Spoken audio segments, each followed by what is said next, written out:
What's good with y'all? It's your boy AD, and to be honest, when people say Xbox has no exclusives compared to the PS4 and Switch, I can't help but to agree with them, which is sad because I was Team Microsoft for a while, so to see them being talked about like this really shows how the times have changed. So for this video, instead of focusing on exclusives for 2019, I'm going to list off the most anticipated games of 2019 that will also have some exclusives in the mix. Now for the first game made by BioWare, this is a new direction to take with Anthem, and it's scheduled to come out February 22nd on the PlayStation 4, Windows PC, and Xbox One. It's a multiplayer sci-fi action game, and the way they're talking about it is going to be based on the loot system, kind of like Destiny, but they're kind of straying away from Destiny related mechanics because, you know, Destiny is really, when the gamers look at Destiny, it kind of looks like they're trying to take advantage of the consumers by putting in microtransactions after microtransactions. So it's just like Anthem wants to stay away from that, and there's 4 classes of human controlled mechs called Javelins. It's based in the open world. It has story missions and public events, so this game is going to be heavily based off of multiplayer, but you also can go into the single player element if you want to. Published by EA, Anthem will be one of the year's most lavishly produced releases.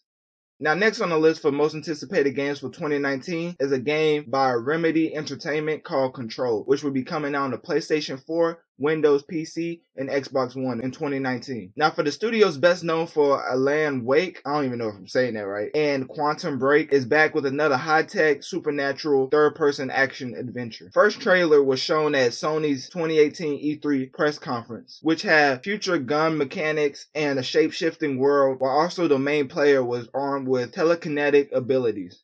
For the next game we have Crackdown 3. Now, there's a huge controversy with Crackdown 3 because of the development and the rollout. Really just the rollout. This game was first scheduled to come out in 2016, but now we're in 2019. So you can see how that rollout plan really just got destroyed by the critics. Scheduled to come out for Windows, PC, and Xbox One, Crackdown 3 is all about mayhem and destruction in city environments, most especially in multiplayer environments where destruction is more free-flowing than the campaign.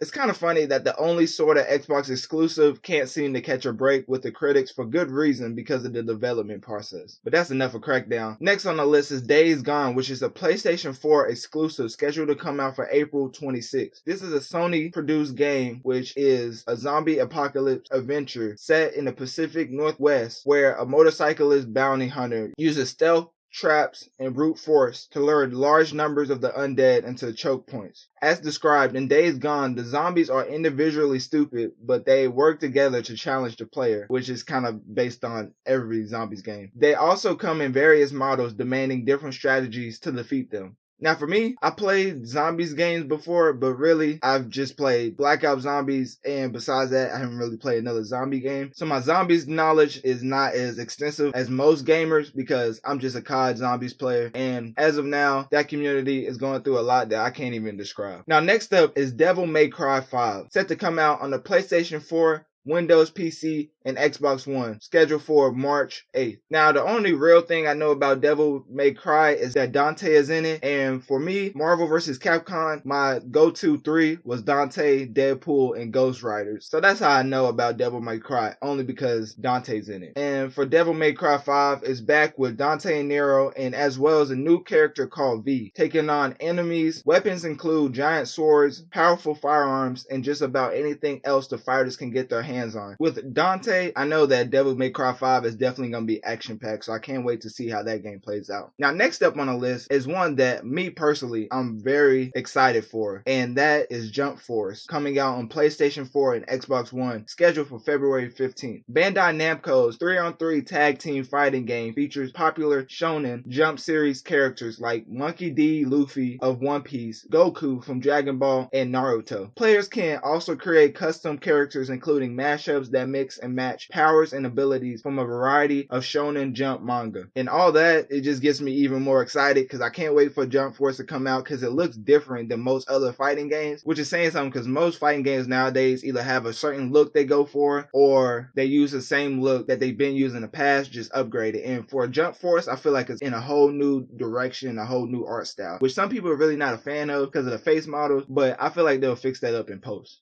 Now, next up on the list is a game that most, if not all gamers, never would have thought that was going to be released. And that is Kingdom Hearts 3, coming out on PlayStation 4 and Xbox One, scheduled for January 29th. Now, of course, this game has been a long time coming, but now it's finally here. Disney and Square Enix Colorful Adventure is a combative role-playing game that includes appearances from Toy Story, Frozen, Pirates of the Caribbean, Winnie the Pooh, and Tangled. Plus, of course, Donald Duck and Goofy. The game stars series protagonist Sora as he crosses worlds to discover the 7 sources of light.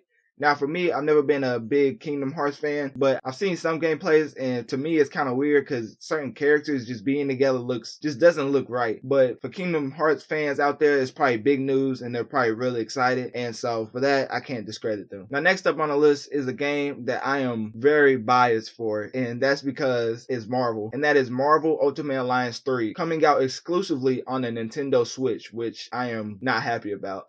But Marvel Ultimate Alliance 3, The Black Order, is a combat game developed by Team Ninja, best known for the Dead or Alive and Ninja Gaiden series. I think I said that right. It will feature a deep cast of Marvel characters including the Avengers, the Guardians of the Galaxy, and the X-Men, as well as multiple supervillains. Now for me, I know a lot about Marvel, so it's just like I'm a Marvel stan. Yeah, I have to call myself a stan because I don't really have a Marvel bias, but it's just superhero games in general I have a bias for. So for this game to be exclusively on the Switch, I'm not buying the Switch, so I'm just mad that they made it exclusively for the Switch. Because when Spider-Man PS4 came out exclusively for PS4, I was mad about that at the time because I had an Xbox and I went and bought me a PS4. And I'm not doing that again. These games are not going to keep making me buy consoles just to play one game. Which for the PS4 is not the same because I played a lot of other games and I realized just how superior the PS4 was to the Xbox. But enough of that. Let's get to the next game. Now this is another highly anticipated game of mine, which is called Mortal Kombat 11, coming to the Nintendo Switch, PlayStation 4, Windows PC, and Xbox One, scheduled for April 23rd. When Mortal Kombat series co-creator Ed Boon revealed the first trailer for his new fighting game late in 2018, he demonstrated a gory battle between franchise's favorites Raiden and Scorpion. Boon promised more information early in the year, including details on custom character variations, which sounds a lot like the developer NetherRealm's previously released Injustice 2, which featured a strong emphasis on character customization. Now, I'm really excited for this game. It just feels like they're going to take the best parts of Injustice 2 and just improve on Mortal Kombat X, which makes it Mortal Kombat 11. So, I don't really think it's going to be anything innovative, but the custom mechanics of characters is something I liked in Injustice 2, so I'm glad to see that it's in Mortal Kombat 11. Now, for the next game, we have Sekiro Shadows Die Twice. Hopefully I said that right. But it comes out for the PlayStation 4, Windows PC, and Xbox One, scheduled for March 22nd. Any new franchise coming out from software is bound to cause a stir. After all, this is the company that gave us the Souls games and Bloodborne. But Sekiro Shadows Die Twice is an opportunity for the company to try a new creative direction, with a game that's more about free-flowing fighting and a limited set of weapons. Set in medieval Japan, it has an Assassin's Creed vibe with an emphasis on stealth as well as aerial combat aided by a grappling hook. Now for the next game, we have Wolfenstein Youngblood that's coming out for PlayStation 4, Windows PC, and Xbox One. Now this game is a first-person shooter co-op set in the 1980s where twin daughters are looking to free their father from the Nazis. First introduced during Bethesda's E3 2018 showcase, is a follow-up on the well-received shooter Wolfenstein 2: The New Colossus, which came out in 2017. Out of this list of games, which one are you more looking forward to? Let me know in the comment section down below, and let's hope that Microsoft can get their stuff together this year because competition is definitely needed amongst the console brands so all of them continue to improve. So that's it for the video. If you enjoyed this, make sure to let me know by hitting that like button and subscribe, and share this with your friend, neighbor, dog, or just send this to the person that thinks that all studios should never give up on a game no matter how long it takes, because without him this wouldn't be possible. And with that, I'm out.